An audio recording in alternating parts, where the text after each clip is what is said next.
दोगे हमारे सीनियरों और गुरुजनों को कुछ मंत्रमुग्ध करें।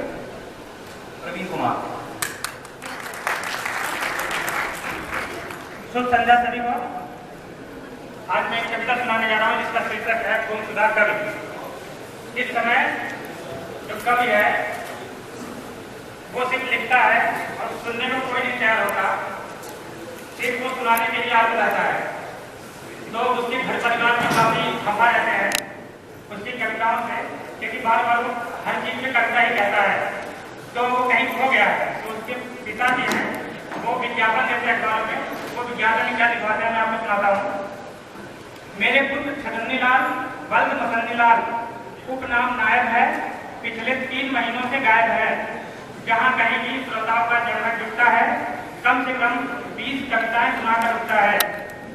इसको कविता सुनाने की बीमारी बहुत पुरानी है, बड़े बड़े डॉक्टरों की हैरानी है। उसकी बीमारी में अभी तक कई 100 भूखे हैं, 2 बार आगरा और बरेली भेज चुके हैं। राखी भेजने का खर्च कहाँ से लाएं? देश में पर्याप्त पागल खाने कहाँ हैं? पागल खाने कम, पागल ज्यादा हैं, इसलिए लोग कविता करने पर आमादा हैं। जिन साहबों को यह गुमशुदा कर मिले इससे सावधान रहें। भूल कर भी कविता सुनाने को न कहें। पहले आप प्रशांत SBI वाले क्या कर रहे हैं?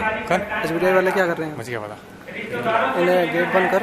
इसको कोई गिफ्ट न दे, इसकी चाय पी सकते हैं लेकिन कविता सुनाने का गिफ्ट न दे। अब इसका भाई भी काफी परेशान का रहता है तो वो भी विज्ञापन निकलवाता है, क्योंकि जो कवि साहब रहते हैं वो पीछे नहीं है। तो वो अपने विज्ञापन में क्या निकलवाता है?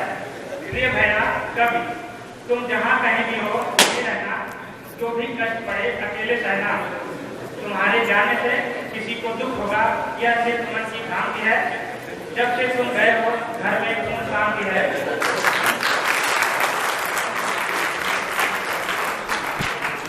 तुम्हारी बीमार माता सुखी जीवन जी रही है, पत्नी दोनों वक्त बॉर्नवीटा पी रही है।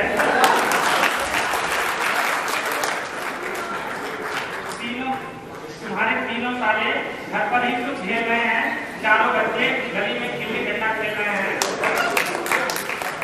उधार वाले दुकानदार जरूर घबरा गए हैं, कई बार घर के चक्कर लगा गए हैं। इसलिए पूरे कर भैया तुम जहाँ कहीं भी हो वहीं रहना, जो भी कष्ट पड़े अकेले सहना।